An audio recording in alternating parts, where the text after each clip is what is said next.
အားလုံးမင်္ဂလာပါကျွန်တော်နာမည်သူရင်းလို့ခေါ်ပါတယ်ကျွန်တော်ကတော့တမကထောင်လာတင်ဖြစ်ပါတယ်ကျွန်တော်တို့နော်ဒီကောက်ပွဲတစ်ခုရဲ့အင်္ဂါရက်တွေအကြောင်းမပြောခင်ပေါ့နော်ရွေးကောက်ပွဲဆိုတာကဒီမိုကရေစီရှင်သန်ဖို့အတွက်အဓိကရည်တော်မြစ်ဖြစ်တယ်ပေါ့နော်ရွေးကောက်ပွဲဆိုတာဒီမိုကရေစီကိုအခြေခံတယ်လို့ကနေယူဆလို့ရတယ်ခုလက်ရှိမှာဆိုလို့ရှိရင်ကျွန်တော်ဆရာတို့ရဲ့ရွေးကောက်ပွဲကတနက်ပြောင်းဝနေပြီးတော့တနက်မိုးထားတဲ့ရွေးကောက်ပွဲဖြစ်တယ်နော်တို့ပြည်သားတွေအမဲမပေးခြင်းလည်းပေးရမှာပေးလို့လည်းမရဘူးဆိုပြီးတော့နေပေါင်းစုံနဲ့အကြက်ကိုင်းနဲ့ချင်းချောက်တယ်ပေါ့နော်ဒီလိုအားမျိုးကျွန်တော်အများကြီးကြားတယ်ရွေးကောက်ပွဲမှာမဲပေးခြင်းမပေးခြင်းဆိုတာအခြေခံလုပ်ပေးဖြစ်တယ်နိုင်ငံသားပေးဖြစ်တယ်ပေါ့နော်ဆိုတော့ကျွန်တော်တို့မဲပေးခြင်းလည်းရတယ်မဲမပေးခြင်းလည်းရတယ်ဒေါ်ဆန်းစုကြည်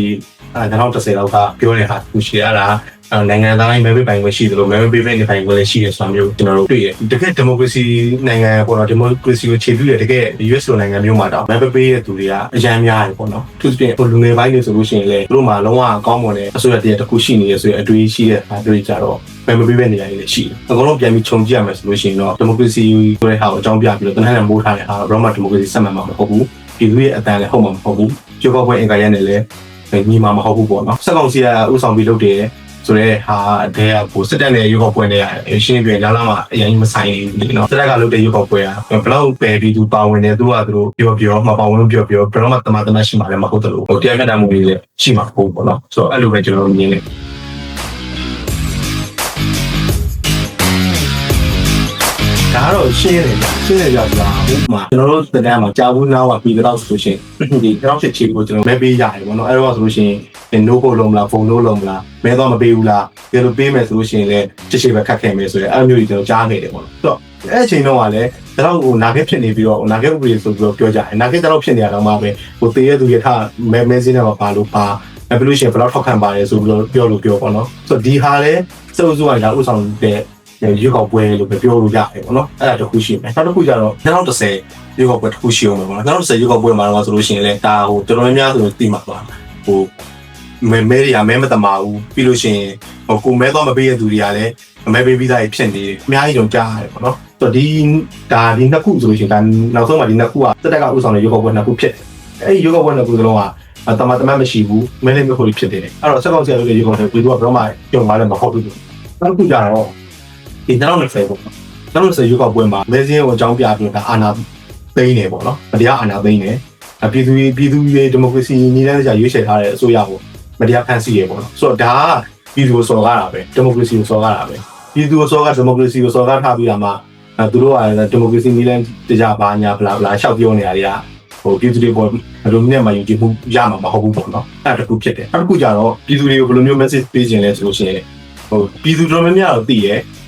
ဒီကမတရားဘူးဒီကစက်ကလုပ်တဲ့ရွေးကောက်ပွဲရလဲအကုန်လုံးလည်းပါဝင်မနေဘူးပေါ့နော်အကုန်လုံးပါဝင်မနေဘူးရွေးကောက်ပြိုင်မဲ့ပါတီတွေဆိုလို့ရှိရင်လည်းပြည်သူလက်ခံတဲ့ပါတီတွေဟုတ်မနေဘူးလို့ပဲဒါပြောလို့ရတယ်ပေါ့နော်ဒါဘာကိုကြည့်ပြောမလဲဆိုလို့ရှိရင်ပြီးခဲ့တဲ့ကျွန်တော်မိခဲ့ရွေးကောက်ပွဲတွေရောအဲ့ဟာတွေမှာဝင်ပြိုင်မှုတဲ့ပါတီတွေလည်းပါတဲ့အတွက်အဲ့ဒါတွေပြန်ခြုံကြည့်မယ်ဆိုလို့ရှိရင်ပြည်သူထောက်ခံမှုအပြည့်အဝအများကြီးမရတဲ့ပါတီတွေဖြစ်တယ်ပေါ့နော်ဆိုတော့ပြည်သူတွေအနေနဲ့ရတယ်မဲသွားပေးမယ်ဆိုလို့ရှိရင်တော့သူတို့ရွေးချယ်ခြင်းပြားတွေရှိမနေဘူးပေါ့နော်များဆဆအဲ့တော့မဖြစ်မနေမဲပေးရမယ်တဏှာမိုးပြီးမဲပေးခိုင်းရင်တော့ပြည်သူဆိုတာကတော့နေရာကြောက်ရတဲ့အချိန်ရှိတယ်အဲ့တော့ကိုယ့်ရဲ့အသက်အန္တရာယ်ချင်းချုပ်ခံရမှာအရာစသဖြင့်ထိုင်လို့ဒီလိုတော့မဲသွားပေးရအောင်ရှိတိုင်ကောင်းတယ်ပေါ့နော်ဒါပေမဲ့အဲ့ဟာကတော့ကိုယ့်ရဲ့တကယ်ဒီမိုကရေစီမဟုတ်တယ်လို့ကိုယ့်ရဲ့ရွေးချယ်စရာတွေလည်းရှိနေပေါ့နော်ဒါကြီးကိုပဲပေးဆိုတဲ့ပုံစံမျိုးနဲ့ပဲဖြစ်လာမယ်ပေါ့မြင်တယ်အဲ့တော့တန်းနိုင်ဆုံးတော့ကိုယ့်ရဲ့အတန်တွေမပါဘူးကိုယ့်ရဲ့ရွေးချက်တွေမပါဘူးဆိုလို့ရှိရင်အချိန်တွေမှာဆိုလို့ရှိရင်မဲပေးဖို့ဆိုတာကတော့ဒီမိုကရေစီနည်းနဲ့ကြာမနေဘူးပဲကျွန်တော်မြင်ပါတယ်နော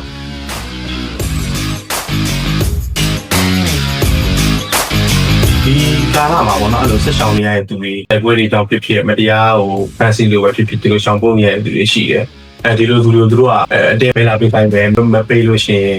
အနေနဲ့ချိတ်ပေးမယ်ဆိုတော့ဒါကတော့ဒါစစ်တပ်ကညင်မယ်ဗျာပြသူတို့အာဏာသိမ်းတော့ကျွန်တော်စကန်နာပြရလို့လိုက်ဖန်နေပြီးရတော့နေနေပထိုင်မှုတွေသူတို့ချိတ်ပိတ်တဲ့သိမ်းနေဆိုတာတော့ဒါသူတစ်သလုံးကသူတို့ပုံမှုနေခဲ့တယ်အရန်ကိုရိုးနေပြီကွာဒီလားရိုးနေပြီသူတို့ကွက်တွေကအရန်ကိုအဲ့ကွက်တိုင်းပဲသူတို့လောက်တာပေါ့နော်ပြည်သူကကိုယ့်နေရာကိုပြန်မဲပေးမယ်ဆိုလို့ရှိရင်ကိုယ့်တော့ဘယ်လောက်လုံခြုံမှုရှိလဲအမခံချက်ရှိလဲဆိုတဲ့ပုံမှာစဉ်းစားစီခြင်းတယ်ဥပမာကိုမဲပြန်ပေးတယ်ငါအိမ်ငါနေရာအိမ်ချိတ်ပိတ်ခံမှာဆိုတော့ငါတို့မဲပြန်ပေးရဆိုတဲ့ဟာမျိုးမှာကိုယ့်ရဲ့အသက်အန္တရာယ်တစ်ခုချင်းချောက်ခံရနိုင်လားကိုယ်ဖန်ဆီးထားနိုင်လားဆိုတဲ့အားမျိုးနဲ့သုံးသပ်စေနေတယ်ပေါ့နော်ဘယ်သူမှမဆိုကိုယ့်ရဲ့ချွေးနှဲစာဖြစ်ဖြစ်ကိုယ့်ရဲ့တသလုံးစုခဲ့ရတယ်ကိုယ့်ရဲ့အိမ်ဆိုတာကတော့ဒီတိုင်းတန်ဖိုးထားရတယ်ဒီတိုင်းနှမျိုးတယ်ပေါ့နော်နှမျိုးတယ်တများအလိုမတရားသိသိတာဘယ်သူမှခံကြမှာမဟုတ်ဘူး အဲ့ဟာအတွက်ကိုတူကို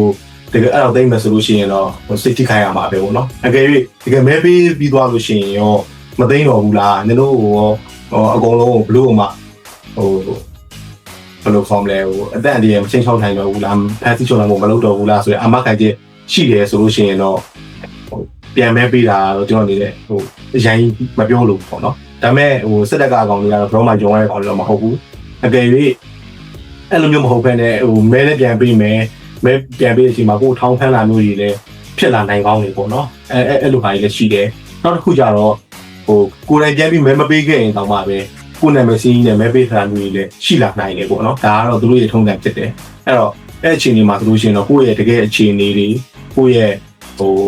စဉ်းစားချက်တွေနဲ့ပေါ့နော်အဲ့လိုပဲစဉ်းစားစီခြင်းတယ်ဒါပေမဲ့တေချာတစ်ခုကတော့အဲ့ခါမှာ business message တစ်ခုပဲရှိတယ်အဲ့ဒါကတော့စက်တက်ကဘယ်တော့မှရှုံလို့ရရဲ့ပေါင်းလေးတော့မဟုတ်ဘူးရှုံလို့မရဘူးဆိုတော့ကျွန်တော်ဂျန်ပြုတ်တယ်ပေါ့နော်ဟုတ်ဒီကောက်ဝန်းနဲ့ပတ်သက်ပြီးတော့ဒီဒေါ်လာရဲ့အပွဲတွေပေါ့နော်ဒေါ်လာရဲ့ဆောင်ပွဲတွေဆိုလို့ရှိရင်တော့ဒါအကုန်လုံးကတော့ကိုနီကိုဟန်နဲ့ကျွန်တော်တို့စူးစမ်းနေတယ်စူးစမ်းနေကြတာရှိတယ်အထူးသဖြင့်တော့ကျွန်တော်အနေနဲ့အကြံပြုချင်တဲ့အားတော့ဒီစက်ကောင်စီလုပ်တဲ့ရွေးကောက်ပွဲကသူတို့ဖျောက်လုပ်မှာပဲဖျောက်လုပ်မဲ့အတွက်နိုင်ငံတကာadvocacy လုပ်နိုင်တာမျိုးပေါ့နော်ဥပမာတန်တမာရေးရဖြစ်တော့၎င်းရှမ်းနိုင်ငံတွေကနေပြီးတော့အတိအမှန်မပြုအောင်ပေါ့နော်အထူးသဖြင့်အာဆီယံနိုင်ငံတွေကိုအတိအမှန်မပြုဖို့ဆိုတဲ့အားမျိုးအတင်းလိုက်ပြီးစီယုံနိုင်နေတော့ကောင်းတယ်စီယုံစီခြင်းနဲ့ပြီးရင်ဒီစက်ကောင်စီလုပ်တဲ့ရွေးကောက်ပွဲကအတူရောက်ရွေးကောက်ပွဲဖြစ်တယ်လုံးဝမှဒီမိုကရေစီအခြေပြုမနေဘူးစက်ကောင်စီကဘယ်လိုမျိုးဖြစ်တယ်ဆိုတာမျိုးအမြဲတမ်းကျွန်တော်တို့ကပြောပြနေရမယ်စီယုံနေရမယ်လို့မြင်နေပေါ့နော်ဒီအဓိကလုပ်နိုင်တာကတော့ဒီရွေးကောက်ပွဲမလုပ်ခင်မှာတစုံတရာစရေးရချင်းချောင်းနိုင်အောင်တိုက်ပွဲနိုင်အောင်တိုက်နိုင်အောင်အဲ့လိုမှမဟုတ်ဘူးဆိုလို့ရှိရင်တော့တန်တမာရေးနဲ့တခုဖိအားပေးပေါ့နော်အဲ့လိုပုံစံမျိုးနဲ့ပဲကျွန်တော်တို့ကတော့စဉ်းစားရတယ်ပေါ့နော်အဲ့လိုမျိုးလုပ်နိုင်အောင်တော့ကျွန်တော်လုပ်နိုင်စေချင်တယ်ဥပမာစက်ကောင်စီရဲ့ရွေးကောက်ပွဲကိုမတားနိုင်ဘူးဆိုရင်တော့သူရွေးကောက်ပွဲပြီးသွားပြီဆိုရင်တော့သူ့ကိုဘယ်လို့မှအသိမှမပြုဘူးဘယ်လို့မှအတိမပြုဘူးဆိုလို့ရှိရင်သူ့အနေနဲ့ဘာမှလုပ်လို့မရဘူးပေါ့နော်ဆိုတော့တန်တမာရေးနဲ့အားကောင်းအောင်တန်တမာရေးနဲ့ဖိအားပေးနိုင်အောင်လုပ်နိုင်လို့ရှိရင်လည်းဒါကောင်းမွန်တဲ့အထီးကိုင်းနေပြီးတော့ကောင်းမွန်တဲ့ရွေးချယ်မှုတစ်ခုလုပ်ဆောင်နိုင်မှုတစ်ခုတော့မြင်နေပေါ့နော်အဲ့တော့ကိုတော်လှန်ဦးဆောင်အဖွဲ့အစည်းတွေအနေနဲ့လည်းတန်တမာရေးကိုလည်းအထူးအာရုံစိုက်စေချင်တယ်လို့ကျွန်တော်ပြောချင်တယ်ပေါ့နော်လူငယ်တွေအနေနဲ့ကတော့အခုရက်ထဲမှာဆိုလို့ရှိရင်တော့ကျွန်တော်တို့တွေ့တဲ့အတိုင်းပဲဥမာနီပေါ်လိုဟာမျိုးတွေတို့ဘာလို့ဆိုသူတို့ရဲ့အာဏာရှင်တွေပြုတ်ချနေရတော့ဒါပေမဲ့ကျွန်တော်တို့ကတော့ကျွန်တော်တို့ဒီတိုက်ရတဲ့တူတွေကတော့အရန်ကြီးတယ်ပေါ့နော်အရန်ကြီးလို့ကျွန်တော်တို့လည်းဒီလောက်၅ထက်လောက်ဖြစ်နေတာဆိုတော့လူငယ်တွေအနေနဲ့ကတော့ဘယ်လိုကောင်းလဲဒီနိုင်ငံတကာနိုင်ငံတကာမှာရှိတဲ့လူငယ်တွေနဲ့ချိတ်ဆက်နိုင်တဲ့သူတွေရှိရင်ချိတ်ဆက်နိုင်ငံတကာဖွဲ့စည်းတွေနိုင်ငံတကာလူငယ်ဖွဲ့စည်းတွေဒါမျိုးတွေကိုချိတ်ဆက်နိုင်ချိတ်ဆက်ပြီးလို့ရှိရင်တခြားသောအဲ့လိုပေါ့နော်ဒီအစိုးရတွေဖြစ်တခြားသောအဲ့လိုအစုဖွဲ့တွေကိုလူငယ်တွေအနေနဲ့awareness လောက်ထားမျိုး advocacy လောက်ထားမျိုးတွေလုပ်နိုင်လို့ရှိရင်တော့ပို့ပြီးတော့ကောင်းမယ်လို့ထင်တယ်လူငယ်ဆိုတာကတော့ကြိတ်ကြီးရှိကြတာမှာပို့အရင်တော့ဆိုလို့ရှိရင်ကျွန်တော်ဒီဒေါ်လာရေးပေါ်တော့ကျွန်တော်ရေးစားတော့ကျွန်တော်ဒီဆန္ဒပြတဲ့အချိန်တော့ဆိုရှင်ကျွန်တော် Multi Alliance တွေကျွန်တော်မှာလူငယ်စုပြီးလောက်ခဲ့တာမျိုးရှိတယ်ကိုလည်းအဲ့လိုနိုင်ငံတွေမှာဆိုလို့ရှိရင်ခြားနိုင်ငံလူတွေနဲ့လက်နက်မီရဲ့သူတွေကချိတ်ဆက်ထားမျိုးတွေအဲ့လိုလိုက်ပြီးတော့ခြားသောအစိုးရတွေဖြစ်ပေါ့နော်လွှတ်တော်စတဲ့ဓာတ်မျိုးတွေကိုစာပို့တောင်းဆိုတာမျိုးတွေဓာတ်မျိုးတွေကိုတော့အဓိကလုံနိုင်တဲ့သူတွေအကျိုးပန်းတင်တယ်လို့ထင်တယ်ပေါ့နော်။ဟုတ်ဆိုတချို့ဟာတွေမှာကြတော့လေကျွန်တော်ဘက်ကထက်ကပြောပြရတဲ့မျိုးတွေရှိတယ်ထက်ကတောင်းဆိုနေရတဲ့မျိုးတွေရှိတယ်ပေါ့နော်။ဟုတ်ဆိုကိုနိုင်ငံရဲ့အိမ်တွင်းဖြစ်တဲ့ဟာမှာတခြားသူတွေကိုအကူအညီတောင်းတာတခြားသူတွေကိုကျွန်တော်တို့အဲ့လိုတောင်းဆိုတာမျိုးကြတော့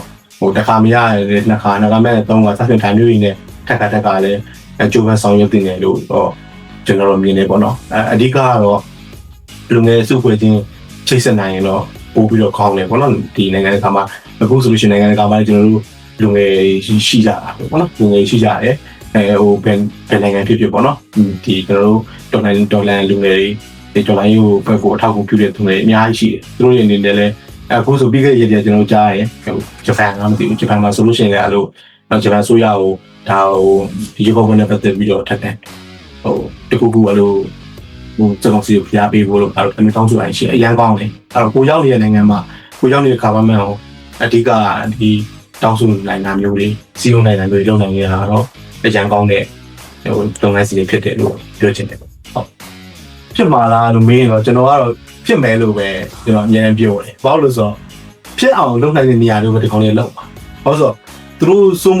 မစုံနိုင်တဲ့နေရာတွေထိတွေ့တိုက်ပွဲတွေအများကြီးဖြစ်တဲ့နေရာမျိုးတွေမှာဒီကောင်လေးလုပ်မှာမဟုတ်ဘူးသူတို့ပိုင်နိုင်စုံထားတဲ့နေရာတွေပဲဒီကောင်လေးလုပ်မှာဖြစ်တယ်ဆိုတော့ရွေးကောက်ပွဲဖြစ်အောင်သူတို့လုပ်မှာပြီးတော့နောက်တစ်ခုကြတော့သူတို့ပြောတာတစ်ခုရှိတယ်အဲ့ဒါဘာလဲဆိုတော့ရွေးကောက်ပွဲမှာဘယ်နှမျိုးနဲ့ပဲပြိုင်လူဘယ်လောက်ပဲမဲပေး2008ပွဲစပုံခြေခံဥပဒေအရတရားဝင်မှုရှိတယ်ဘောနော်သူတို့အဲ့လိုသဘောတရားတွေပြောထားတဲ့အတွက်သူတို့ကဖြစ်အောင်လုပ်မှာပဲဘယ်လိုပဲဖြစ်နေတယ်ပေါ့နော်သူတို့ဖြစ်အောင်လုပ်နေတဲ့နေရာမျိုးတွေကိုပဲသူတို့လုပ်မှာပေါ့နော်ကိုသူတို့ရွေးကောက်ပွဲလုပ်မယ်ဆိုတဲ့နေရာမျိုးကိုကျွန်တော်သိနိုင်လို့ရှိရင်တော့သူတို့ရွေးကောက်ပွဲလုပ်နိုင်ကြအကြောင်းတော့မရှိဘူးပေါ့နော်အဲ့တော့ဒါကိုတားဆီးဖို့အတွက်ဆိုလို့ရှိရင်တော့ဒီရွေးကောက်ပွဲမတိုင်ခင်မှာအဲ့ဒီအရာတွေကိုကျွန်တော်တို့နိုင်အောင်တိုက်နိုင်ဖို့နိုင်အောင်သိနိုင်ဖို့တော့လိုတယ်ပေါ့နော်စေရေးအရာအဲ့လိုမှမဟုတ်ဘူးဆိုလို့ရှိရင်တော့ဒီစက်ကောင်စီကိုအဓိကဖိအားပေးနိုင်တဲ့နိုင်ငံတစ်ခုခုကိုကျွန်တော်တို့ချင့်ကပ်နိုင်မလားဆိုတာဒါကတော့စိတ်ကူးရင်ဆန်တယ်ကျွန်တော်လူငယ်တယောက်တွေပြောရင်လည်းအရင်စိတ်ကူးရင်ဆန်တယ်ဒါပေမဲ့နိုင်ငံရေးဆိုတာမဖြစ်နိုင်ဘူးဆိုတာမရှိဘူးလေနော်အဲ့တော့အဲ့လိုမျိုးဖြစ်လာနိုင်မလားပုံမှာသူတို့ကိုဥမာတရုတ်လိုနိုင်ငံမျိုးရုရှားလိုနိုင်ငံမျိုးစသဖြင့်တရုတ်လိုနိုင်ငံမျိုးဩဇာညောင်းနေဆိုလို့ရှိရင်တရုတ်ဆိုရအောင်ကျွန်တော်တို့ကတွားပြီးတော့စီးအောင်နိုင်မလားပေါ့နော်ဒါတော့စိတ်ကူးရင်တဲ့ဟာကြီးဖြစ်တယ်စိတ်ကူးရင်ဆန်တယ်ပေါ့နော်ဒါပေမဲ့ဖြစ်လာနိုင်လို့ရှိရင်လည်းကောင်းတယ်ပေါ့နော်ဥပမာတရ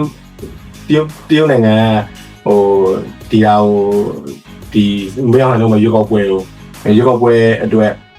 မလုပ်ဖို့စသဖြင့်ဒါမျိုးတွေကိုဖိအားပေးရဆိုလို့ရှိရင်တော့သူမလုပ်ခွင့်နေတယ်နေနိုင်တယ်ပေါ့နော်ချင်းနေနိုင်ကောင်းတယ်ချင်းချောက်တာတွေပါလုပ်နိုင်မယ်ဆိုလို့ရှိရင်အဲ့လိုမှမဟုတ်ဘူးဆိုလို့ရှိရင်တော့ရွေးကောက်ပွဲဖြစ်အောင်လုပ်မှာပဲပေါ့နော်အဲ့တော့ဖြစ်နိုင်မလားဆိုတော့ပြန်ပြီးချုံကြည့်ပါဖြစ်တော့ဖြစ်မှာပဲဟုတ်ဆိုတော့တရုတ်အနေနဲ့ရတယ်အဲ့လိုမျိုးလုပ်ပေးမှာတော့မဟုတ်ဘူးပေါ့နော်ဒါစိတ်ကူးရင်ဆိုင်အရန်ဆိုင်နေပြီအဲ့တော့ကျွန်တော်တို့ဒီတော့အတွင်းမှာလေသူတို့လုံးမဲ့နေရာကိုကျွန်တော်တို့နိုင်အောင်တိုက်နိုင်မလားစေးရဆိုတာလေကျွန်တော်အနေပြောရလို့ရှိရင်တော့အရင်မဖြစ်နိုင်ဘူးပေါ့နော်အဲ့လိုချိန်ကြီးဖြစ်တဲ့အတွက်ရွေးကောက်ပွဲရတော့ဖြစ်မှာပဲပေါ့နော်ရွေးကောက်ပွဲဟဲ့စက်ကောင်ကြီးရဲ့ဒါအတူရောရွေးကောက်ပွဲလို့ပဲပြောတဲ့ဟာပေါ့နော်ဆိုတော့ဒါကတော့ဖြစ်မဲ့သဘောတရားတော့ကျွန်တော်တို့မြင်တယ်ပေါ့နော်ဘာလို့လဲဆိုတော့သူတို့အခုဆိုလို့ရှိရင်သူတို့ရဲ့ဘူဂျူကြီးဒုတိယဘူဂျူကြီးအဆင့်ရှိတဲ့သူတွေကိုပေါ့နော်အဲလိုရွေးကောက်ပွဲမှာဝင်ဖို့ရစားသူတို့မှာကောင်း plan ဆွဲနေရရှိတယ်ပြီးတော့ဒီဘယ်လိုကောင်းလဲသူတို့ရဲ့ support တွေဝင်ပြီးရွေးကောက်ပွဲပြိုင်မယ်ပြီးလို့ရှိရင်ဆိုတော့ပေါ်မှာ support တွေနဲ့ပွဲမယ်ဆိုတဲ့ဟာမျိုးသူတို့မှာကောင်း plan ရှိတယ်သူတို့မှာတကယ်ကိုဘယ်လိုကောင်းလဲဒီနိုင်ငံကိုရွေးကောက်ပွဲလုပ်မလုပ်ပြီးသွားရင်ငါတို့ဘယ်လိုမျိုးပုံစံချမယ်ဆိုတော့သူတို့ရဲ့ထွက်ပေါက်ကသူတို့တကယ်ကိုပြင်ဆင်ထားပြီးသားဖြစ်တယ်ပေါ့နော်အဲ့တော့မရောက်နိုင်ဘူးအရင် short တယ်လို့မရဘူးလို့ပဲကျွန်တော်ပြောချင်တယ်ပေါ့နော်မရောက်နိုင်ဘာကောင်းမဟုတ်ဘာပညာပြည့်ကျွန်တော်ရှောက်ပြောနေပေမဲ့သူလည်းသူ့မှာကောင်း plan တော့ရှိမယ်လို့ကျွန်တော်ထင်တယ်ပေါ့နော်အဲ့တော့ဒီရွေးကောက်ပွဲကတော့သူဖြစ်အောင်လုပ်သွားမယ်လို့မြင်တယ်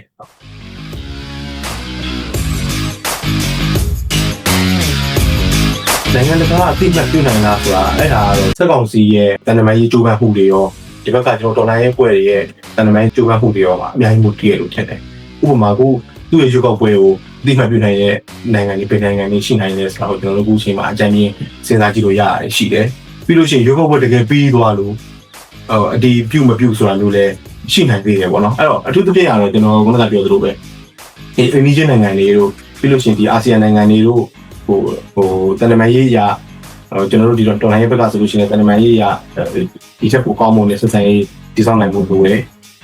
ပြီးရင်စက်ကောင်စီရဲ့ရွေးကောက်ပွဲကိုလည်းအသိမှတ်မပြုပေးဖို့စသဖြင့်တိုင်းမျိုးတွေကိုကျွန်တော်တို့ကောင်းကောင်း advocacy လုပ်ထားမျိုးတွေကျွန်တော်တို့လုပ်ဖို့လိုရလို့ကျွန်တော်ထင်တယ်ပေါ့နော်အဲ့လိုမှမဟုတ်ဘူးဆိုလို့ရှိရင်တော့ဒီတော်လိုင်းရဲ့အတွက်အများကြီး impact ဖြစ်နိုင်တယ်လို့ထင်တယ်ပေါ့နော်အဲ့တော့နိုင်ငံတကာထောက်ခံခြင်းဆိုတာကလည်းကျွန်တော်တို့ဘက်ကကြိုးပမ်းမှုတွေရောပြီးလို့ရှိရင်စက်ကောင်စီရတယ်သူတို့ဘက်ကကြိုးပမ်းမှုတွေရှိအောင်ပါအဲ့လိုအခြေအနေမျိုးတွေအခုဆိုရင်သူတို့ကအဲ့လို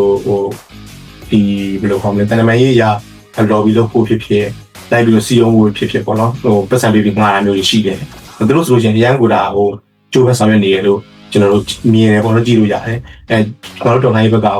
ဘယ်လောက်ထိတန်တမာရေးရာချိတ်ဆက်မှုတွေအားကောင်းနေပြီလဲဆိုတဲ့အားတွေမှာပြန်လဲသုံးသပ်ဖို့တော့လိုတယ်ပေါ့နော်ဆိုတော့ဒီရွေးကောက်ပွဲမှာကျွန်တော်တို့ဒီနိုင်ငံတကာရဲ့စောင့်ကြည့်ရမျိုးတွေလည်းရှိလာနိုင်တယ်ပေါ့နော်အဲ့လိုအခြေအနေတွေပြန်ကြည့်ခြင်းအပြင်ဒီရွေးကောက်ပွဲကိုနိုင်ငံကအသိမှတ်ပြုမှုမပြုမှုဆိုတဲ့အားတွေလည်းကျွန်တော်တို့အများကြီး လိုအပ်တယ်လို့ထင်တယ်တကယ်လို့အဲဒီစစ်ကောင်စီရွေးကောက်ပွဲကိုအာဆီယံနိုင်ငံတချို့တော့၎င်းအိန္ဒိယနိုင်ငံတွေတော့၎င်းအခြားသောပေါ့နော်အဲ့လိုအင်အားကြီးနိုင်ငံတစ်ခုခုကစသဖြင့်ဒါမျိုးတွေကဒါစစ်ကောင်စီရွေးကောက်ပွဲကိုအတည်ပြုသွားတာလို့လက်ခံတာလို့ဆိုလို့ရှိရင်တော့ကျွန်တော်တို့တိုင်းအတွက်သုံးတရားအဲ့လိုနည်းနည်းတော့ထိမယ်လို့ထင်တယ်ပေါ့ထိမယ်ဆိုတာဟိုလိုမျိုးထိမှာတော့မဟုတ်ဘူးဒါပေမဲ့ဒီကောင်တွေကလည်းငါတို့လည်းတရားဝင်ကွာဘာညာဆိုတဲ့အနေအထားမျိုးကြီးပေါ့နော်ဒါအာဆီယံနိုင်ငံလောက်ဒီမှာဖြစ်လာနိုင်ကောင်းတယ်လို့ကျွန်တော်တော့မြင်တယ်ပေါ့နော်အဲ့လိုဟာမျိုးတွေမမြင်သေးဘူးဆိုလို့ရှိရင်တော့ကိုလည်းကကျွန်တော်ပြောသလိုကိုတာလမန်ရအကောင်းမှုကိုဘက်ကတာလမန်ရအကောင်းမှုလို့ရတယ်ပြီးလို့ရှိရင်ဒီကျွန်တော်တို့ကဒီလက်ရှိမှာလက်ငယ်ကိုင်တော်လိုင်းဆင်နွှဲနေရဆိုတော့ဒီလက်ငယ်ကိုင်တော်လိုင်းရေးလည်းဒီစက်ပို့ပြီးထိရောက်လောက်နိုင်ပြီတော့လိုရလို့ထင်တယ်ပေါ့နော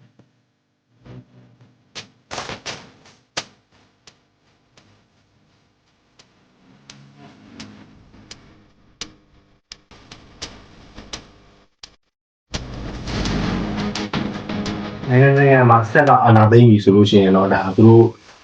ဒီအာဏာသိမ်းရက်ကိုသူတို့အဓိကလိုချင်တယ်တိုင်းပြည်ရဲ့တင်စားတာတွေစသဖြင့်ဒါတွေကိုသူတို့ထုတ်ယူသုံးစွဲမယ်ပေါ့နော်ဒါတိုင်းမျိုးသူအများကြီးခိုးမယ်ပြောခိုးမယ်ပေါ့အဲ့လိုဒီပွင့်လေးပြဆိုတော့အဲ့လိုမျိုးသူလောက်ကြတယ်လောက်ကြပြီးတော့သူတို့ဒီနိုင်ငံရေးအရာ PR တစုံတရာတော့၎င်းအကြက်တဲ့တစ်ခုတော့၎င်းဖြစ်လာပြီဆိုလို့ရှိရင်တော့သူတို့ကထွက်ပေါက်တစ်ခုအမြဲတမ်းရှာတယ်သူတို့မှအဲ့ဒီပြဿနာရှိလာပြီလို့ရှိရင်ပြန်လွှဲပေးတာရောမင်းတို့လောက်ကြအောင်ဆိုပြီးတော့စတဲ့ကနေချားပြောပေါ့နော်သူကအဲ့လိုမျိုးလုပ်တဲ့အတွက်အဲ့လိုမျိုးပုံစံမျိုးဖြစ်လာနိုင်မလားဆိုလို့ရှိရင်တော့မင်းအောင်နိုင်ရဲ့အခြေအနေပေါ်မူတည်ရပေါ့နော်မင်းအောင်နိုင်ကဘယ်လောက်ထိပါနမှုရှိလဲဘယ်လောက်ထိဒီကောင်တုံးနိုင်မလဲဆိုတော့အများကြီးမူတည်တယ်ဘာလို့ဆိုတရုတ်ကသူတို့ဘာလို့အဲ့လိုပြောလဲဆိုတော့ကျွန်တော်အထင်ပြောရလို့ရှိရင်တရုတ်ကကျူးစီးပွားတွေကကျွန်တော်နိုင်ငံမှာအများကြီးရှိတယ်ပေါ့နော်ဥပမာဒီထက်ပိုပြီးပြည်တွင်းစစ်တွေကြာလာမယ်ဒီထက်ပိုပြီးတော့ပြည်တွင်းစစ်ဆိုတာတက်ပေါ့နော်သူတို့အမြင်ပြောတာပြည်တွင်းစစ်ဆိုတာမရှိချင်းဖြစ်တဲ့အမြင်သူတို့တွေကဒါမြန်မာနိုင်ငံပြည်တွင်းစစ်ဖြစ်နေလို့သူမြင်မှာပေါ့ဆိုတော့အဲ့ဒီဟာကြီးကြာရှိလာမယ်ပြီးလို့ရှိရင်ဒီဒေါ်လာဘက်ကလည်းကျွန်တော်တို့တားကိုအားကောင်းလာမယ်ဆိုလို့ရှိရင်သူတို့ကျူးစီပွားအများကြီးထိမှာပဲအဲ့တော့သူတို့ကတော့သူတို့ကျူးစီပွားကိုထိမဲ့လမ်းကိုတော့ရွေးမှာမဟုတ်ဘူးအဲ့တော့သူတို့ဖိအားပေးလို့ရမယ်သူတို့ပြောလို့ရရဲ့သူမောင်ကြီးပြောမှာပဲအဲ့တော့ခုမှသူဟိုဘက်ကဒီမြောက်ပိုင်းဘက်ကဒီအုပ်စုတွေသူပြောလို့ရရင်ဆိုရှင်သူပြောလို့ရလို့သူပြောတယ်။မစရက်ကိုပြောလို့ရရင်သူပြောလို့ရတယ်သူကြီးပြောတယ်။သူပြောလို့မရတဲ့သူတွေအတွက်ဆိုလို့ရှင်တော့သူဘယ်လိုလုပ်မလဲဆိုတာသူမစဉ်းစားကြည့်ရှိပါပဲပေါ့နော်။ဆိုတော့ဒီစက်ကခန့်ခန့်နာရှေ့ဆက်သွားနေမယ်ဆိုဒီထက်ပိုပြီးတော့ဗမာပြည်မှာစိုးမယ်လို့သူလည်းမြင်ပါပဲပေါ့နော်။အဲ့တော့မင်းဒီကလကတော့မပြန်နေဒီပြည်သူကရွေးချယ်တဲ့ဒီမိုကရေစီပုံစံမျိုးပေါ့နော်ဒီမိုကရေစီသူတို့ပြောသလိုသူစက်မှန်တဲ့ဒီမိုကရေစီပုံမထည့်ဘူးပေါ့နော်။ဆိုတော့အဲ့ဒါလည်းပဲသွားလိုက်ရုပ်ောက်ပွဲလို့ဆိုတော့သူတို့ကတော့လောက်ခိုင်းနေမှာပေါ့နော်ဒါပေမဲ့အခြေအနေကတော့အရင်ကမတူတော့ဘူးပေါ့နော်ကျွန်တော်အမြင်ပြောပါဆိုတော့2010တော့နိုင်ငံရေးခင်းချင်းဒီနိုင်ငံရေးတီးမှုပြည်သူတွေရဲ့ပါဝင်မှုလုံးနေနဲ့အခုလက်ရှိပြည်သူတွေပါဝင်မှုလုံးနေကအရင်တူမနေတော့ပေါ့နော်အခုဆိုလို့ရှိရင်ပြည်သူတွေကလည်းနောင်ကျိုးမှာတပါဆုံးရှုံးကြမှာရှိဆိုပြီးတော့အဲ့လိုဖန်တီးခံချပြီးတော့ဒါဒီ73ဆက်ကိုအမြင့်ဖြတ်မယ်ဆိုပြီးတော့စူးစမ်းနေကြတာပေါ့နော်နိုင်ငံကျွန်တော်ရေးဆင်းရဲနေရတယ်ဖြစ်တဲ့အတွက်သူတို့တရုတ်ကစိတ်ကူးရင်ဒီလိုမျိုးတော့ဖြစ်မလာနိုင်တော့လို့ကျွန်တော်ထင်တယ်ပေါ့နော်ဘယ်လိုပဲဖြစ်ဖြစ်ဘယ်လိုပဲလူရုပ်ောက်ပွဲလုပ်နေနေဘယ်လိုပဲဖြစ်နေကျွန်တော်တို့နိုင်ငံရေးမှန်းချက်တိုင်းတော်လိုင်းရေးမှန်းချက်တိုင်းဆက်သွားကြမှာပဲပေါ့နော်အကုန်လုံးဆက်သွားမှာဖြစ်တဲ့အတွက်သူတို့လိုအဲ့လိုမျိုးဘယ်လိုခေါ်မလဲအမေမှာပြောသလိုပဲအာဏာရှင်ဆိုတာဘယ်တော့မှအရှင်ထွက်မထွက်ဘူးပေါ့နော်ဆိုတော့ကျွန်တော်တို့နိုင်ငံမှာရှိတဲ့အာဏာရှင်တွေလောဆယ်အရှင်တွေတော့ထွက်နေသေးတယ်ပေါ့နော်ဒါပေမဲ့အဲ့ဟာကိုကျွန်တော်ရိုက်ချိုးပြဖို့လိုတယ်ပေါ့နော်ဆိုတော့ဘယ်လိုပဲဖြစ်နေလေကျွန်တော်တို့ကတော့ဒီတော်လိုင်းရေးရည်မှန်းချက်တွေနိုင်ငံရေးရည်မှန်းချက်တွေအတိုင်းပဲကျွန်တော်တို့ဆက်ပြီးတော့သွားမယ်ဆိုလို့ရှိရင်တော့သူတို့ပြောမှထားတော့ဒီဖြစ်လာမယ်လို့ကျွန်တော်မထင်ဘူးပေါ့နော်ဒီတက်တွေကြောင့်တဲ့ဒီအနေနဲ့ကြည့်မှဆိုလို့ရှိရင်တော့အရန်ကိုဒီနေပြီပေါ့နော်နေပြီကျွန်တော်မှာတခုခုဖောက်ထွက်ဖို့ထွက်ပေါက်တခုခုလည်းအကုန်လုံးစဉ်းစားကြရှိတယ်ပေါ့နော်ဆိုတော့ရောနဲ့ငါတို့နေလာခဲ့တာ9နှစ်ကျော်နေပြီတခုခုမပြောင်းလဲဘူးဆိုပြီးတော့တွေးရတဲ့သူတွေလည်းရှိတယ်ပေါ့နော်ဆိုတော့တချို့ကြတော့လည်းဒီရွေးကောက်ပွဲဖြစ်ပြီဆိုလို့ရှိရင်တခုခုပြောင်းလဲသွားမလားဆိုတော့ကောင်းတဲ့ဘက်ကိုလည်းဖြစ်သွားတယ်ဆိုးတဲ့ဘက်ကိုလည်းဖြစ်သွားနိုင်တယ်ဆိုပြီးတော့စဉ်းစားတာမျိုးရှိတယ်ပေါ့နော်ဥပမာကျွန်တော်ပြီးခဲ့တဲ့ရက်ကကျွန်တော်တကယ်ကြော်ကိုလာပြပြတော့စက်ကောင်စီကရုပ်ောက်ပွဲလုပ်လို့ရှိရင်တဲ့အစိုးရတက်ထပ်ပေါ်လာမှာတဲ့အဲဆိုလို့ရှိရင်သူတို့ရဲ့အစိုးရတက်ရှိမယ်စစ်တက်ရှိမယ်ပေါ့နော်အဲဆိုလို့ရှိရင်ဘယ်လိုပဲဖြစ်နေဒီ ယာယီသမ္မတလည်းမရောက်နိုင်နိုင်ငံဝန်ကြီးချုပ်လည်းမရောက်နိုင်ကာကွယ်ရေးလည်းမရောက်နိုင်တဲ့စားလို့ရှိရင်ယာယီနိုင်ငံသမ္မတတယောက်ကာကွယ်ရေးချုပ်ကတယောက်ဆိုလို့ရှိရင်တော့200 200ယောက်ဆိုတော့တန်းနဲ့ဟုတ်ချင်မှာဟုတ်မှာပေါ့ဆိုပြီးသူတို့ဆိုတာသူတို့တော်လိုင်းဘက်ကသူတွေပဲဒါပေမဲ့အဲ့လိုစိတ်ကူးကျင်ကြရတယ်ပေါ့နော်ဆိုတော့အဲ့လိုမျိုးတွေးကြရတယ်ရှိတယ်အဲ့တော့တချို့အဲ့လိုဒီပေါ့နော်ဒီရုပ်ောက်ပွဲဖြစ်ဖို့အတွက်ကိုရုပ်ောက်ပွဲမှာမဲပေးဖို့ရုပ်ောက်ပွဲလက်ခံဖို့ဆိုတော့မှိုင်းသွင်းတဲ့သူတွေရှိတယ်ဥပမာတချို့ပါတီဆိုပြောတာရှိတယ်ပေါ့နော်ကိုစက်ကောင်စီရဲ့ရုပ်ောက်ပွဲမှာဝင်ပြိုင်မဲ့ပါတီဆိုသူတို့ဆိုလို့ရှိရင်transition နဲ့ကာလာပုံစံမျိုးပေါ့နော်အသေးကူပြောရေးကာလာဆိုပြီးတော့သူတို့ပြောတာရှိတယ်အဲ့ဒါဟာလေဆိုတော့ဒီစစ်တပ်ကအုပ်ချုပ်နေတဲ့စစ်တပ်စုပ်ချုပ်ရနေပြီးတော့မှဒါဒီမိုကရေစီနဲ့နေရာပြန်ရွေးမဲ့ရတာအစိုးရအုပ်ချုပ်မဲ့ပုံစံဆိုပြီးတော့ဒါအသေးကူပြောရေးဆိုတော့သူတို့ပြောတာရှိတယ်ပေါ့နော်ဆိုတော့ဒါတွေကပြုံးနဲ့နောက်ထောင်မယ်ဆိုလို့ရှိရင်တော့ပြည်သူတွေအနေနဲ့နည်းနည်းလေးနောက်ထောင်ကြတဲ့စကားလုံးတွေဖြစ်တယ်ပေါ့နော်ငါတို့ဒီစုပ်ချုပ်ရေးမှာငါတို့နေနေအဆင်မပြေလို့အကြောင်းမလို့ဒီအဆင်မပြေတဲ့အတွက်တခြားသောနိုင်ငံရေးဖြစ်စဉ်တစ်ခုခုဒီနိုင်ငံအုပ်ချုပ်ပုံစံတစ်ခုခုပြောင်းလဲသွားနိုင်မလားဆိုတာမျိုးနဲ့သူတို့လည်းစဉ်းစားကြည့်ရပေါ့နော်ဘာလို့ဆိုလူတို့ကအမြဲတမ်းဖိနှိပ်ခံဖြစ်နေတဲ့အတွက်ဆိုတော့အဲ့လိုမျိုးပြောရဒါပေမဲ့ပြည်သူပြန်ပြီးတော့ message ပေးရမှာဘာလဲဆိုတော့ဒီကစစ်တပ်ကလုပ်တဲ့ရုပ်ောက်ပွဲဖြစ်တယ်အဲ့တော့စစ်တပ်ဆိုတာသူ့ရဲ့တသွေးတကန်တမိတ်နဲ့ပဲအမြဲတမ်းလာခဲ့တာဆိုတော့စစ်တပ်ကတင်တဲ့သမ္မတကလည်းစစ်ဦးစီးချုပ်ရဲ့ကာကွယ်ရေးချုပ်ရဲ့ပေါ်ဆောင်ညောင်းနေရမှာဖြစ်တယ်ပေါ့နော်ဆိုတော့ဒါကစိတ်ကူးရှင်စရာအရင်ရှိနေပေါ့နော်ဘာလို့ဆိုတော့ကျွန်တော်တို့ဒီမရောက်နိုင်ဒီအာနာစသိန်းတော့သူတို့ရဲ့ဒီစက်ကောင်စီဖွဲ့ပေါ့နော်စက်ကောင်စီဖွဲ့မှာဒါရသားရည်လည်းပါတယ်ဝန်ကြီးတွေဆိုလို့ရှိရင်လည်းအခုဒီနည်းနည်းဖြစ်နေတဲ့မတတ်ခိုင်လို့ဒိုင်းတွေထည့်ပေါ့နော်ဘာထူးလဲဘာမထူးဘူးလေနော်ဆိုတော့ဘာမှမထူးဆိုတော့ဒီသူတို့အနေနဲ့လည်းပြည်သူတွေလည်းဘာမှမျှော်လင့်စရာတော့တရားရှိမနေဘူးပေါ့နော်အဲ့တော့ဒီဟာလေးလုံးမဲ့ရုပ်ောက်ပွဲတွေကသူတို့ဘလို့ပဲနာမည်တွေပြောင်းဘလို့ပဲအသွင်ပြောင်းနေပြောနေဘယ်တော့မှပြောင်းလဲလာမှာတော့မဟုတ်ဘူးစစ်တပ်ကပို့ချုပ်တဲ့ပုံစံတိုင်းပဲဆက်ပြီးတော့သွားမယ်သဘောမျိုးပဲရှိတယ်ကျွန်တော်မြင်နေပေါ့နော်ထပ်ပြီးတော့ခြုံပြောရမယ်ဆိုလို့ရှိရင်အရင်တော့ကတယောက်တည်းဖီတာကာကွယ်ရေးချုပ်တယောက်တည်းဖီတာကိုကသမ္မတတို့ရွေးမဲ့ဒီအစိုးရကမထပ်ပြီးမဲ့ပုံစံမျိုးပဲပြောရမလို့ဖြစ်သွားပြီပေါ့နော်အဲ့တော့နှစ်ယောက်ရှိရင်တော့နှခါပြီးမှာပဲပေါ့နော်ဟုတ်ကဲ့တယောက်တည်းရှိရင်တော့တစ်ခါပြီးမယ်နှစ်ယောက်ရှိရင်တော့နှခါထပ်ပြီးမှာပဲအဲ့တော့မီးနှခါနာပဲဖြစ်မှာပဲပေါ့နော်အနာသိမ့်ပြင်တာပဲရုပ်ဝတ်တစ်ခုပြန်လုပ်ပေးမှာပဲဆိုပြီးတော့ပြီးလို့ရှိရင်တော့သူကဒါPR ပေါ့နော်ချိုးကြစနစ်နဲ့ PR စနစ်နဲ့သွားမယ်ဆိုပြီးတော့သူတို့ပြောကြရတယ်ပေါ့နော်အခုကြောက်လည်းသူတို့ PR စနစ်ဆိုတဲ့ဟာတဲ့ဒီနိုင်တဲ့သူအပေါ်ယူစနစ်ပဲသူတို့ဒါကျင့်သုံးတာပဲပေါ့နော်ဆိုတော့အဲ့မာတွေကစပြီးတော့သူတို့စကားတွေကအရင်ရှင်းတော့မြင်နေပြီပေါ့နော်ဆိုတော့တချို့ပါတီတွေဆိုလို့ရှိရင်လည်း PR သူတို့အနေနဲ့ဝင်ပြိုင်မနိုင်ဘူးဆိုတော့သူတို့သိမှာပဲဒါ PR စနစ်နဲ့သွားလို့ရှိရင်ငါတို့အချိုးလေးများရမလားဆိုတဲ့စိတ်နဲ့ပေါ်တဲ့ကောင်ကြီးလည်းရှိမှာပဲဒါတော့ကျွန်တော်ရှိနေတယ်ရှိမှာပေါ့သူတို့စိတ်ထဲမှာတော့ရှိမယ်ဒါပေမဲ့ကျွန်တော်တို့အဲ့လိုမြင်နေပေါ့နော်ဆိုတော့အခုကျတော့နိုင်သူယူကုန်စနစ်ဆိုတော့ရှင်းပြောရင်ကွာဒီလုံးမဲ့ရုပ်ောက်ပွဲရဘယ်ကောင်နိုင်မလဲဆိုတော့ကျွန်တော်တို့သိတောင်နေဘယ်ပါတီကနိုင်နိုင်မယ်ဆိုတာဆိုတော့အဲ့လောက်ထိကိုအရင်သိတာနေတဲ့ရုပ်ောက်ပွဲဖြစ်တယ်ပေါ့နော်ဘာလို့ဆိုတော့ကျွန်တော်တို့ဒီတချို့ဆိုလို့ရှိရင်လည်းသူပြောတာကျွန်တော်ကြားလိုက်တယ်ပေါ့နော်ဆိုတော့ကူရုပ်ောက်ပွဲမှာပေါ့နော် NLD ကမပါဘူး NLD မပါတဲ့အတွက်တခြားNLD ကိုထောက်ခံတဲ့သူတွေကတော့ကြံ့ခိုင်မပေးဘူးပေါ့နော်မပေးဘူးဆိုလို့ရှိရင်တော့ကိုကြီးပေးတဲ့ကောင်နဲ့တက်ခိုင်ပေးတဲ့ကောင်နဲ့တခြားသောပါတီတွေပေးရတဲ့သူတွေနဲ့ဒီကောင်တွေမဲခွဲသွားရင်ပေါ့နော်ငါတို့နိုင်မှာပဲဆိုသူတို့ကလည်းသူတို့နိုင်မယ်ဆိုတော့ကြိုးတွက်ထားပြီးသားဒါပေမဲ့ကျွန်တော်မေကူရောက်ပါဘူးနိုင်တယ်သေချာပေါ့ကြက်ခိုင်းနေတယ်အဲ့လိုပဲနိုင်မယ်လို့ကျွန်တော်မြင်ပြီးသားကြီးပေါ့နော်အဲ့လိုမြင်ပြီးသားကြီးဟာမှာတခြားသောပါတီတွေကဘယ်လိုစိတ်တင်နေအဲ့လိုမျိုးတကယ်PR ဆိုပြီးတော့သူတို့အချို့ကြရအောင်မလားဆိုတဲ့ဟာနဲ့ပြန်လာလားပေါ့နော်တကယ်ကတော့ဘယ်လိုပဲဖြစ်နေဒီပါတီတွေကရုပ်ောက်ပွဲမှာဒါပုံမှန်ချင်းနေဆိုပါတီရုပ်ောက်ပွဲဝင်ပြိုင်နေဘာမှဖြစ်ဘူးကိုနိုင်မထင်ဘူးမနိုင်တော့ဘူးဆိုလို့ရှိရင်လည်းနိုင်မလားဆိုစိတ်နဲ့ပြန်ရလာပြီပေါ့နော်အကောင်လုံးဒါပေမဲ့အခုချိန်ဒီမှာတော့ဘယ်လိုခေါ်မလဲတေချာကိုသူတို့ကပုံစံသွင်းထားပြီးသားဖြစ်တယ်ပေါ့နော်ဒါကြက်ခိုင်ကြီးကနိုင်မယ်ပြီးလို့ရှိရင်တော့တခြားသောပါတီတွေကိုဘယ်လိုဖြစ်မယ်ပေါ့နော်ဒါမျိုးတွေကသူပုံစံသွင်းပြီးသားဖြစ်တယ်အဲ့ပုံစံသွင်းပြီးသားကြီးထဲမှာကိုသူတို့ကဝင်ပြီးတော့ခေါင်းရှိုးရတဲ့ပုံစံဖြစ်နေတာပေါ့နော်တခြားပါတီတွေဆိုလို့ရှိရင်လည်းအဲ့တော့ဘယ်လိုချင်းတွေပဲဖြစ်နေနေဘယ်လိုစီယုံရေးတွေပဲဆင်းနေနေလေပေါ့နော်ဘယ်လိုခေါ်မလဲဥက္ကိုကြီးအင်တာဗျူးတစ်ခုမှကျွန်တော်ကြည့်လိုက်တယ်ဒီနေရာမှာရုပ်ောက်ပွဲဒီကိုပေါ့နော်ရုပ်ောက်ပွဲမဖြစ်အောင်လုပ်မယ်စီယုံရေးတော့မဆင်းရဘူးစီယုံရေးဆင်းတဲ့အားတွေနှောက်ယှက်မယ်ဆိုလို့ရှိရင်တော့အဲ့ဒါသူပဲရသွားမှာပဲပေါ့နော်အဲ့ဒါသူရသွားပြီဆိုလို့ရှိရင် တကယ်ကိုဒီပြုံပြောင်းလဲဖို့အတွက်ကိုအထောက်အပံ့တော့ပါနေဒါကြီးသူလျှောက်ပြောတယ်အဲ့လိုမျိုးသူလျှောက်ပြောနိုင်ရှိတယ်ပေါ့နော်ဆိုတော့ဘလို့ပဲဖြစ်နေနေကိုသူပြန်ရောသူတို့နိုင်မာလားဆိုတဲ့အတွေးအရဒါတော့ရှင်းပြနေတာကျွန်တော်ဒီလူဝေးတွေးတယ်ကျွန်တော်ပြောတာပေါ့နော်ဆိုတော့အဲ့လိုမျိုးတွေတော့ဟိုစဉ်းစားလို့ရတယ်ဒါပေမဲ့ဘလို့ပဲဖြစ်နေကိုသူတို့ကအဲ့နေရာရုပ်ကုန်းမကျင်းပါဘူးဘယ်လိုမှမရှိဘူးဆိုလို့ရှိရင်အမီစင်းပေးလိုက်ရင်သူကနိုင်မယ်လွတ်တော်ကိုလည်းဖြစ်ရုပ်ကုန်းကတော့ပြန်ကြမလို့ပဲနဲ့ဥပမာ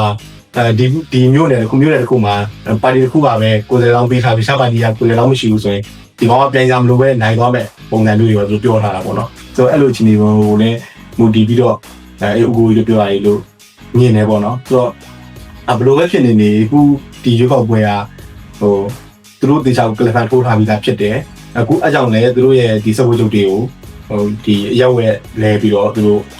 ရုပ်ကပုံဝင်ခိုင်းတယ်ပေါ့နော်ဆိုတော့တခြားပါတီတွေအနေနဲ့ကငါတို့ဒီမိုကရေစီကိုဘယ်လိုဖြစ်ပါတယ်ဘယ်လိုကူပြောင်းအသွင်ကူပြောင်းရေးကာလငါတို့ဘယ်လိုလုပ်နေရပါဆိုတာမျိုးတွေရောသူတို့တိနဲ့ပဲလုပ်နေရလားဒါမှမဟုတ်မတိပဲနဲ့ပဲအဲ့လိုမျိုးကြီးတကယ်စိတ်ကူးရင်ပြီးတွေးနေရလားတော့ကျွန်တော်တော့မမြင်ဘူးပေါ့ဟိုတွေးမိရပေါ့နော်ဘယ်လိုပဲဖြစ်နေ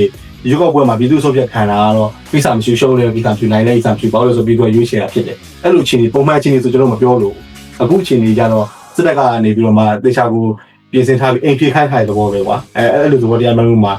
အဲ့ဒီရုပ်ကပွဲရန်တရားမှာသူတို့ဝင်ပြီးလဲပတ်ထားတော့ကျွန်တော်နည်းနည်းတော့အံ့ဩတယ်ပေါ့နော်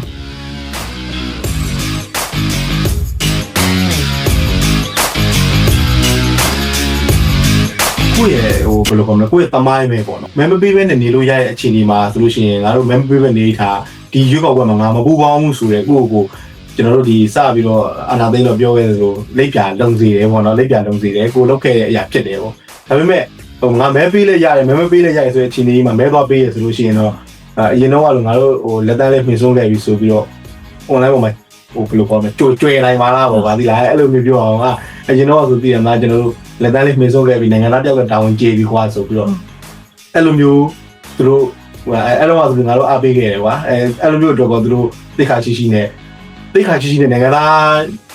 တယောက်ကဟိုဘယ်လိုခေါ်မလဲအခွင့်အရေးကိုတိတ်ခါရှိရမှာလားလို့ပဲဟိုလူကိုတိတ်ခါနဲ့အညီရမှာလားလို့ပဲကျွန်တော်ပြောဖို့ပဲရှိတော့တယ်ပေါ့နော်ဒါသူတို့မဲသွားပေးတယ်မဲသွားပေးပြီဆိုလို့ရှိရင်ဟိုဒါ